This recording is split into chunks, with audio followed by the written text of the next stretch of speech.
সাত সকাল সব এক জায়গায় জড়ো হয়েছে কেন? এই দেখ কি হয়েছে দেখ।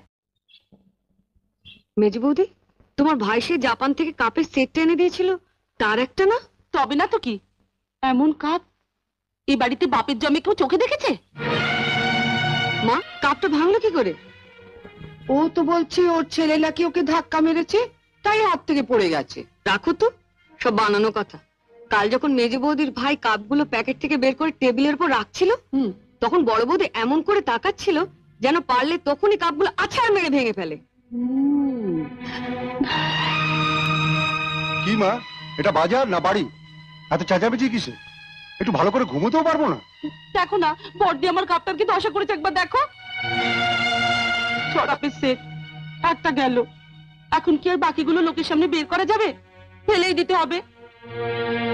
বড় বৌদি তো এটাই চেয়েছিল, বাকি কাপগুলো ফেলে না রেখে ওকে দিয়ে দাও, ও আলমারিতে তুলে রাখুক, আর বাপের বাড়ি থেকে লোক এলে ওই কাপে চা দিয়ে ফুটুনি মারবে।